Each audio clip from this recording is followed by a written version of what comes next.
Hello everyone. I'd like to welcome you to Logic Bullets, where we discuss topics that have prevalence in the current zeitgeist.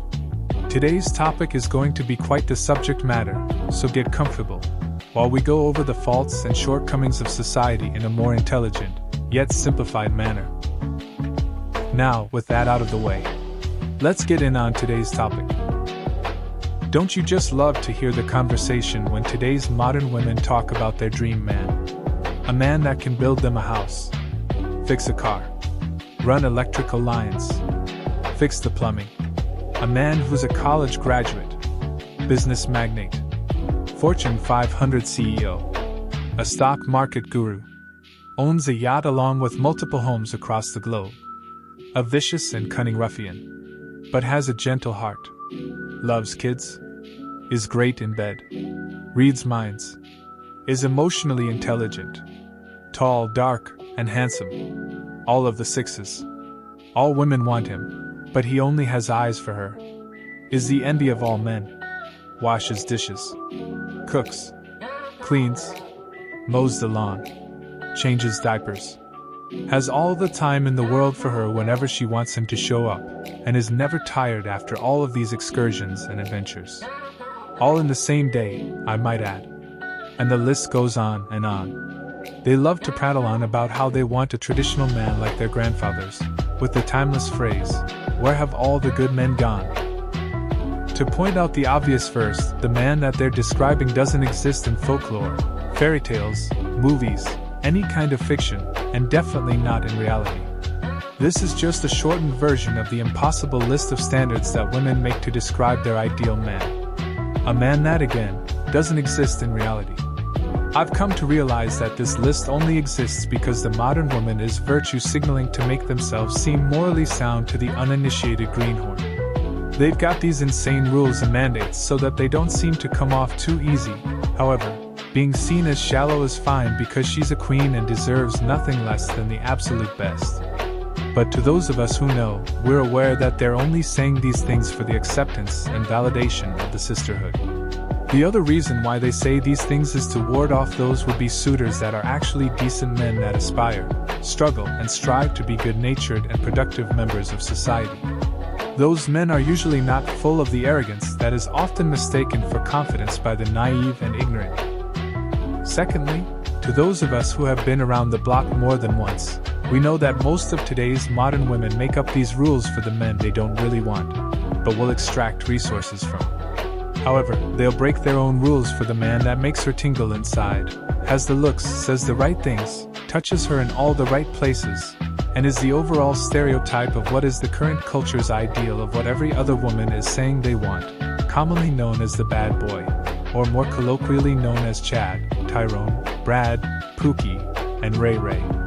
Since we all can agree and know that women are the more social of the human species, these social standards are commonly accepted by women, which in turn is why social media affects them the most. If you don't believe me, then just look at how TikTok has multitudes of women on there all talking to each other on a daily basis. They'll air out their dirty laundry, share their L's, talk about their personal gripes, complain all day to anyone who'll listen, cry about the men in their lives who won't commit but will bust it down regularly, talk about their obsessions with the occult, and much, much more, all while applying makeup and then call it a get ready with me tutorial video. This is purely a female phenomenon. The men of yesteryear weren't these infallible supermen who could do it all. The phrase is, "A jack of all trades, but a master of none." That speaks volumes about the capabilities of the human body and mind, not to say that there weren't men that couldn't play multiple roles in life. But let's be honest here.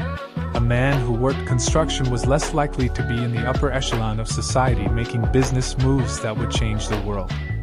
The men of the past were either 9-to-5 blue or white-collar workers, who, as the old adage states, brought home the bacon. They would rest once home and would sip on a beer while watching the evening news or reading a newspaper. When things in the house would break down, blue-collar men would fix it to the best of their abilities depending on their skill set, while white-collar men would hire someone, namely a blue-collar man, to fix the problem.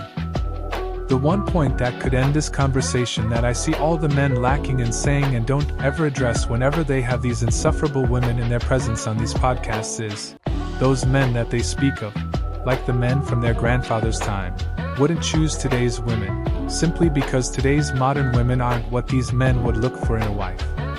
And much less they wouldn't give those women the respect that they feel they deserve and demand from today's men.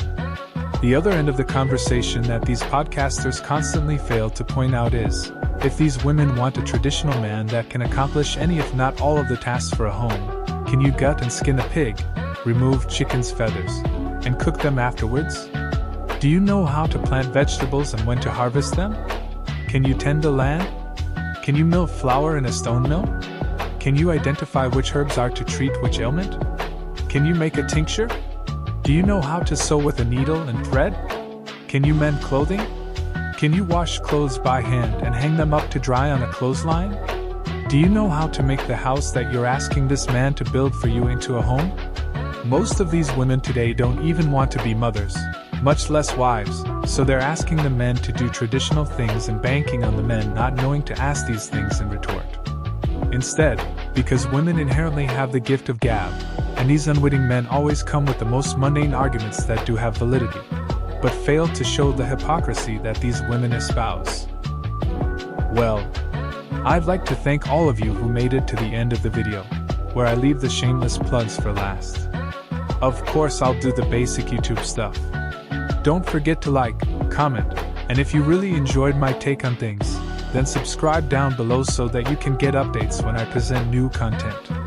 It also helps this content to be seen by more people, and if you really like what you've seen here, then definitely share this or any of my videos within your circle. You never know whose mind you might change when given the right information. That's a wrap for today's video. This has been Logic Bullets. Stay classy, YouTube. You stay classy, San Diego.